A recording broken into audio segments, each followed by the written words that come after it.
Halo, jadi aku baru aja selesai nyoba jasa sewa pacar ini. Menurut aku jasanya lumayan oke karena jatuhnya kayak kita ketemu teman baru aja dan ngobrol-ngobrol.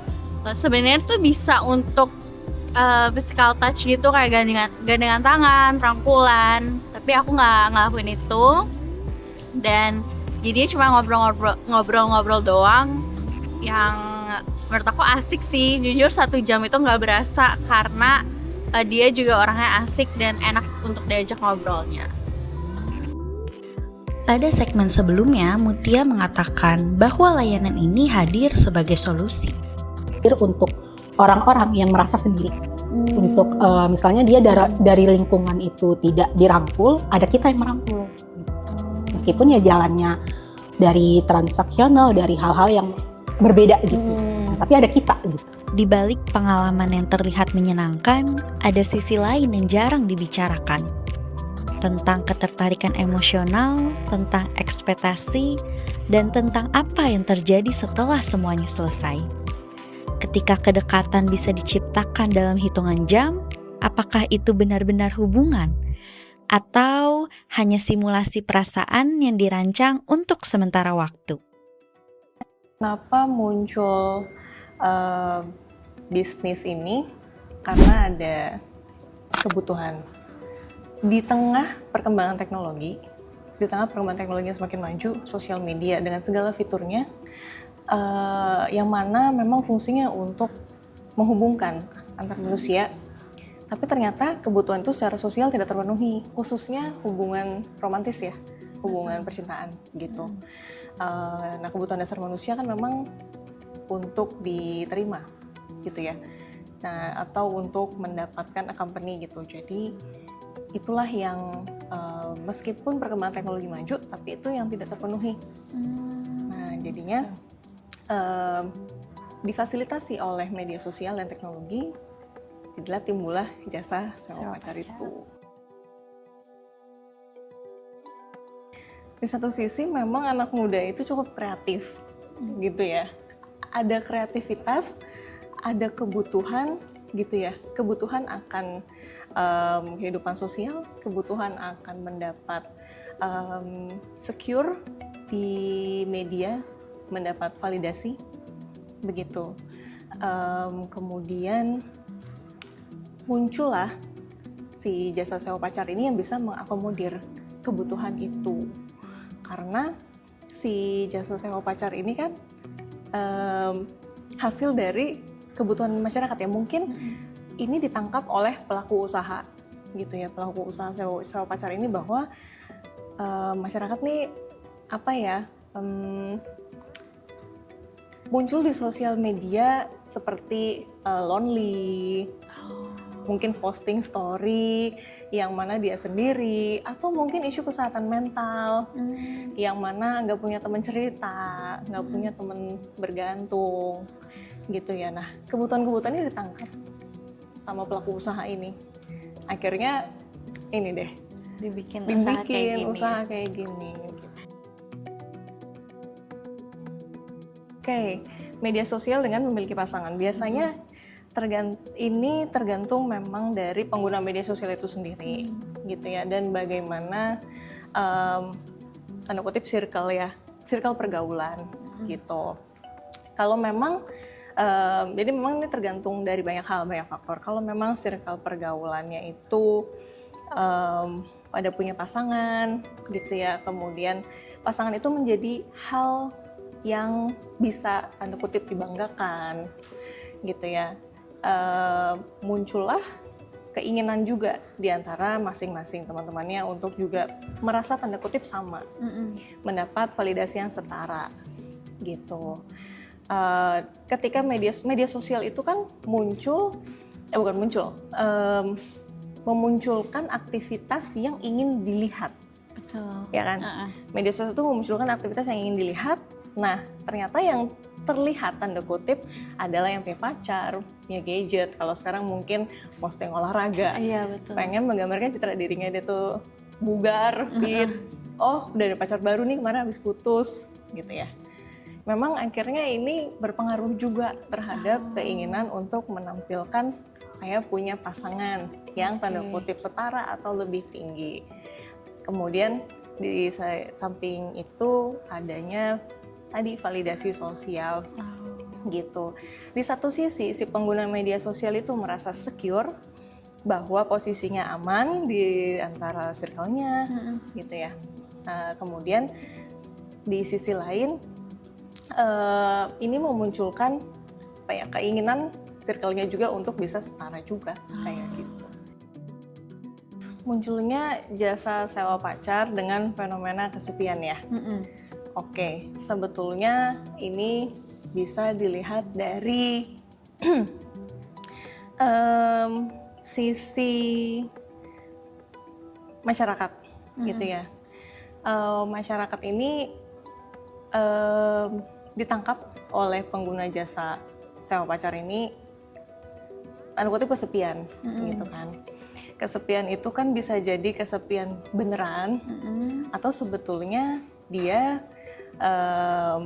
hidupnya baik-baik aja tapi di media sosial mungkin sepi gitu ya. Tuh. Jadi itulah yang ditangkap gitu.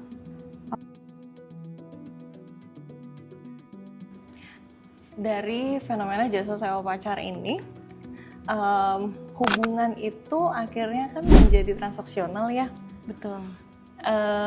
Karena gini, kalau ini bisa dilihat dari dua sisi. Sebetulnya dua-duanya transaksional karena mungkin yang punya jasa itu kan tanda kutip dia punya talent dan butuh profit dari penyewa. Betul. Bisa jadi talentnya pun melakukan hal itu karena ada kebutuhan perekonomian. Nah, di satu sisi kebutuhan akan masyarakat untuk tanda kutip ditemenin gitu ya lewat jasa sewa pacar ini juga kebutuhan yang akhirnya bisa dibeli gitu. Saya sendiri, saya butuh pacar, saya sewa deh gitu. Saya nggak mau hubungan komitmen jangka panjang. Itu ekspektasinya satu, saya nggak mau hubungan komitmen jangka panjang. Yang kedua ekspektasi saya ini untuk validasi sosial. Yang ketiga dan seterusnya tergantung masing-masing orang ya gitu. Cuman ya ekspektasi inilah yang akhirnya kan ditukar gitu dengan uang gitu ya. Ketika harapan ini akhirnya tidak terpenuhi, ya rontok ya satu-satu, ya sudah ditambah mungkin kontraknya selesai, mungkin cuma 1 malam, cuma 1 minggu gitu ya, atau cuma sebulan, ya sudah hubungan itu kan menjadi tidak ada artinya lagi. Gitu. Betulan dijalin kan generik ya. Betul. Kita ketemu di komunitas, kita kenalan, kita tertarik, generik gitu. Bukan karena kebutuhan satu sama lain yang bisa dibeli. Kalau kita ketemuan, kita kan nggak langsung yang ayo dong mau jadi pacar gue nggak 1 minggu gitu, sekian deh rate-nya gitu kan enggak gitu, kan generik. Tapi kan kalau ini enggak.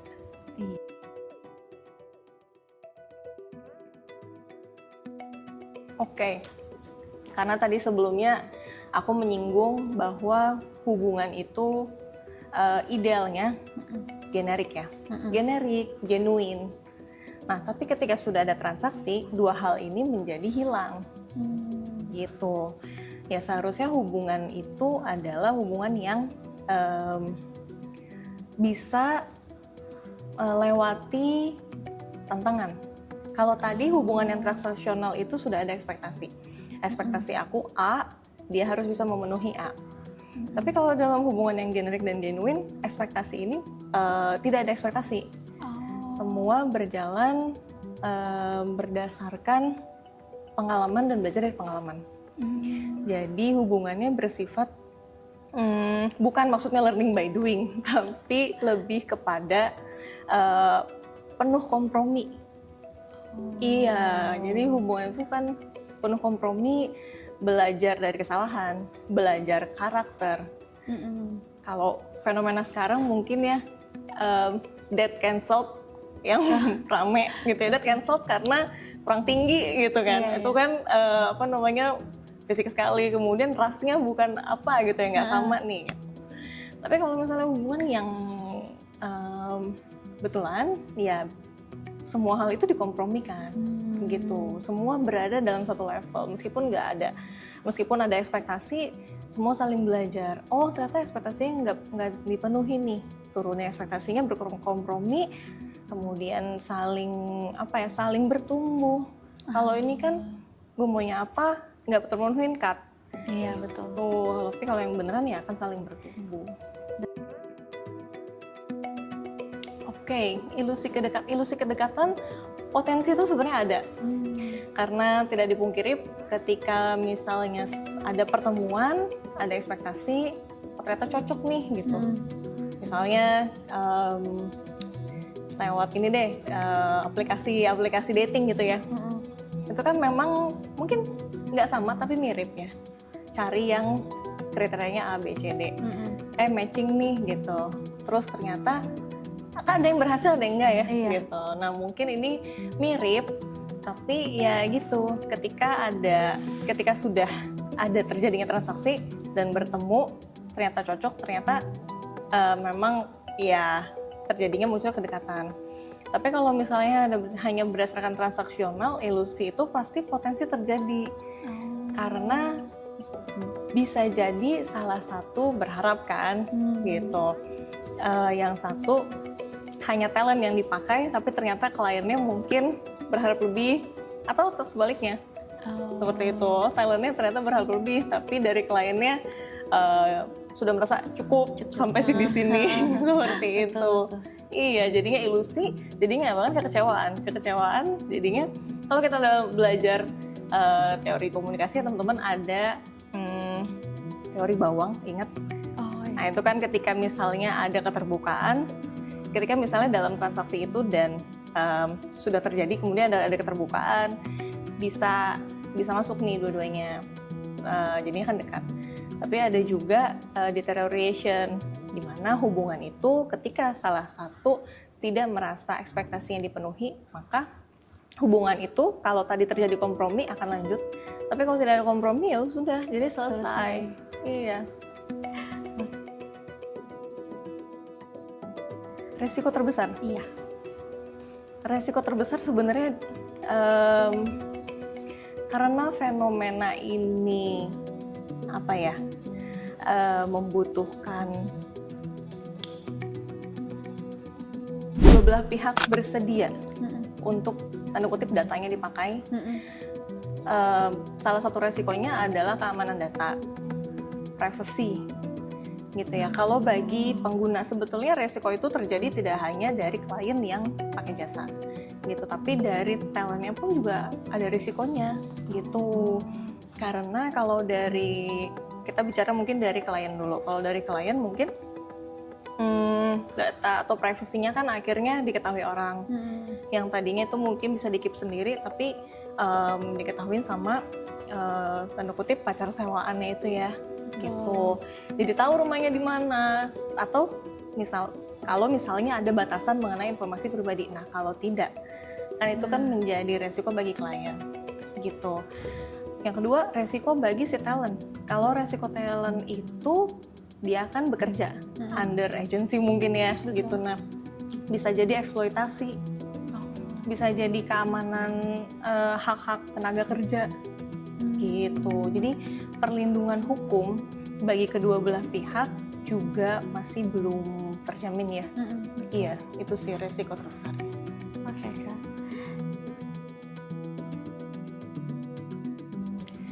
Sebetulnya berpengaruh pasti, kecuali dari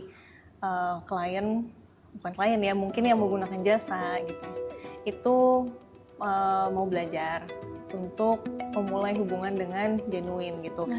Kalau misalnya akhirnya bergantung kepada jasa sewa pacar itu, artinya kebutuhan dia akan kebahagiaan itu kan tergantung dari orang lain.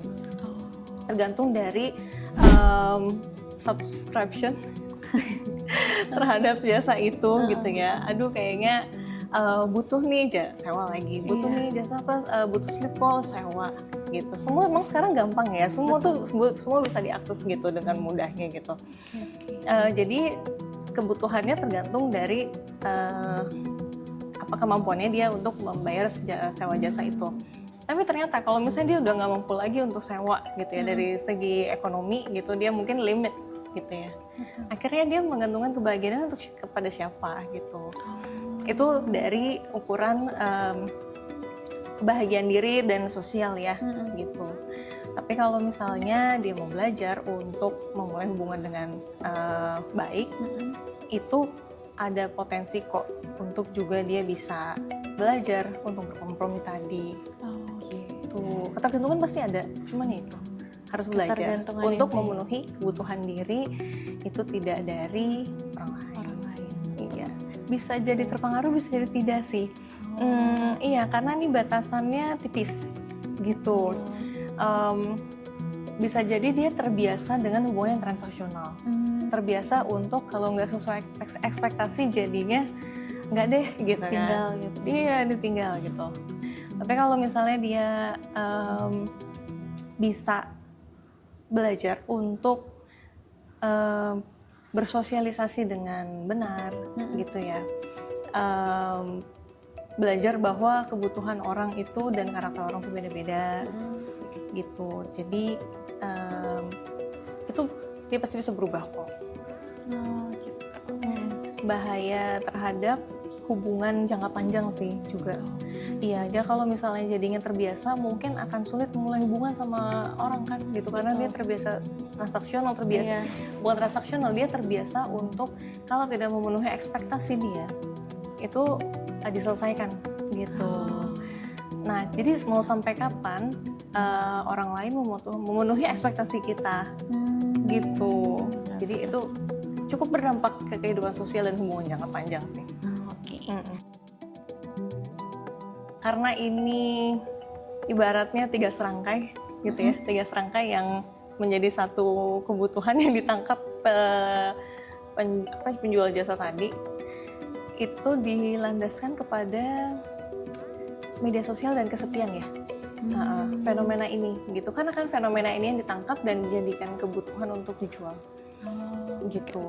Jadi karena orang atau masyarakat merasa dirinya tanda kutip kok tidak setara dengan apa yang dia lihat di media sosial, jadi kan menimbulkan apa ya,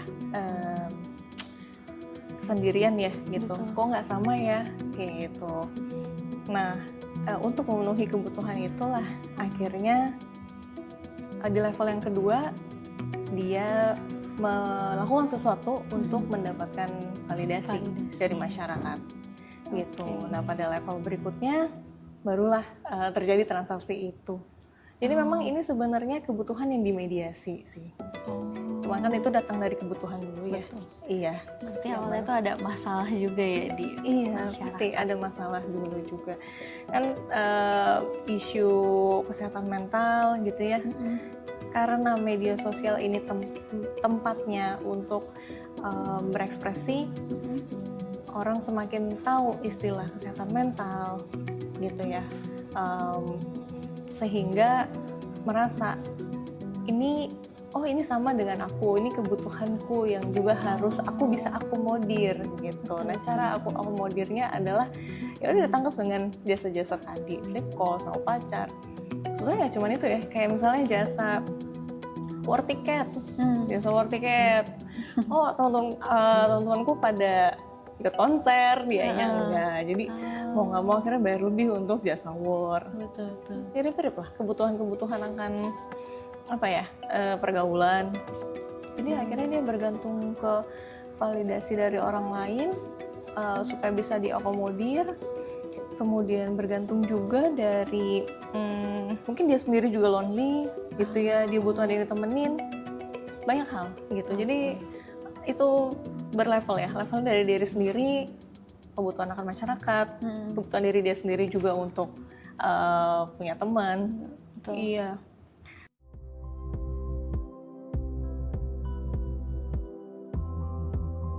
Kalau dari fenomena ini kita belajar kalau kebahagiaan diri itu gak harus kok dipenuhi dari orang lain atau akhirnya bertransaksi untuk memenuhi ekspektasi diri sendiri gitu. Saran yang bisa diberikan adalah ikut komunitas. Ikut komunitas, ini salah satu cara yang cukup efektif gitu untuk nambah temen gitu ya. Pertama mungkin gini, sebelum nambah komunitas, tahu dulu diri sendiri ini tuh lagi butuh apa sih gitu. Misalnya lagi butuh temen, ya oke, nambah komunitas. Oke, lebih daripada itu, kebutuhan akan misalnya ada kesehatan, bisa ikut klub olahraga. Sekarang banyak klub-klub olahraga ya, kayak gitu. Kemudian harus cari tahu diri sendiri dulu lagi butuh apa. Kalau memang akhirnya mengganggu, berarti kan bukan sewa pacar solusinya, bisa jadi mungkin psikolog gitu. Atau kalau udah cukup mengganggu sekali, terapi psikiater gitu. Atau kalau misalnya punya grup di tempat ibadah, beraktualisasi diri di tempat ibadah, itu juga mungkin bisa dilakukan lebih positif. Suka olahraga, aktualisasi diri di komunitas olahraga. Atau bikin konten di medsos. Iya. Bisa jadi solusinya juga. Iya, join affiliate, dapat duit. Oke gitu. deh.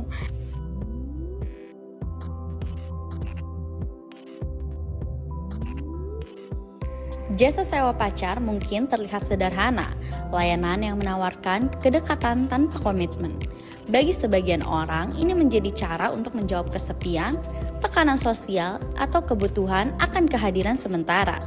Namun, di balik transaksi yang terjadi, terdapat dinamika yang lebih kompleks, dari sisi bisnis yang terus berkembang, pengalaman para pelaku, hingga resiko emosional yang mungkin muncul. Fenomena ini menunjukkan bahwa kedekatan kini bisa menjadi sebuah layanan dan memunculkan pertanyaan baru tentang batas antara relasi personal dan transaksi. Ketika perasaan bisa disewa sementara, apa yang sebenarnya kita cari?